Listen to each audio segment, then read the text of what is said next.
Hi, I'm Don Cushing, and I'm running for town council because I believe I have a unique combination of skills, experience, and common sense that will allow me to help our town make decisions that will build on its rich heritage, capitalize on opportunities, and face the challenges of our future.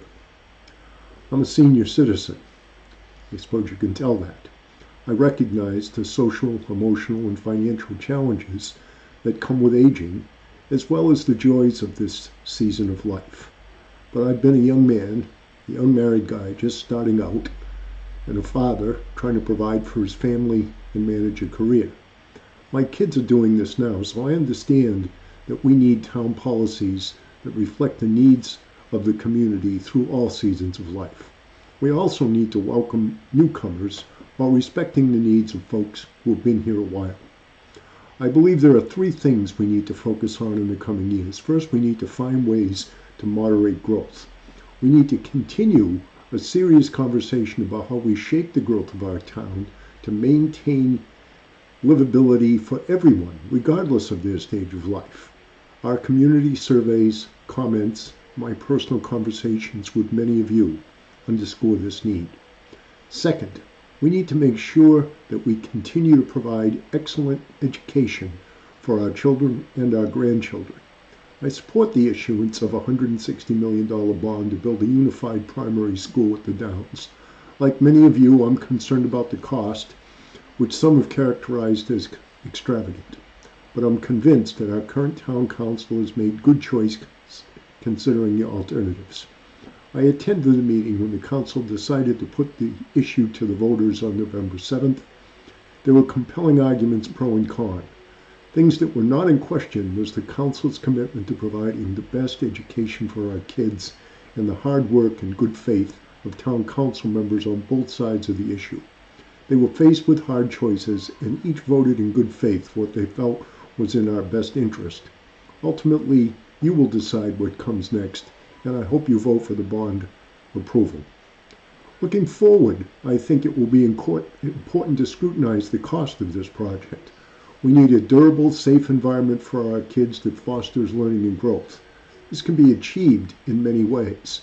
My wife grew up on a farm and attended a multi-grade one-room schoolhouse for her primary years. My most memorable grade school years was grade 6 in the Knights of Columbus Hall.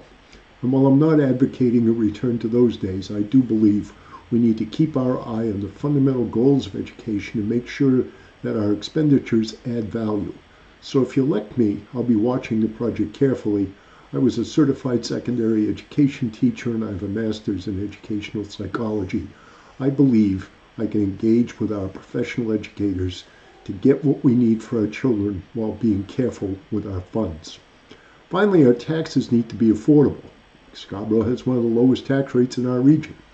That's especially great since our community survey shows that most of us think we are getting what we pay for in terms of quality schools and great municipal services. At the same time, our taxes will go up, driven by the school project and general inflation. It seems to me that we need to find ways to increase revenue without driving growth and continue to supervise expenses. Business development may be a way to do this as long as it's done carefully. No matter how we proceed towards this goal, we must do so by communicating with and involving residents. We have a lot of smart people in Scarborough with a wealth of experience. I've been impressed with the quality of informed dialogue at town meetings.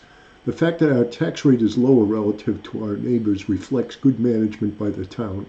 We need to continue to improve in this area. I'll be careful with our money.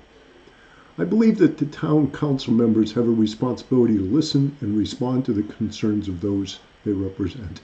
It's not enough to sit back and wait for an email or a phone call. I want to meet you at the beach over a cup of coffee and actively seek your opinions. I'll be on Facebook and my webpage to keep you in the loop.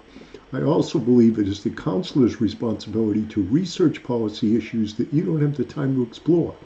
When the facts suggest a course that is contrary to the prevailing opinion, then the councilor has an obligation to get those facts out and make the case for a proposed course of action.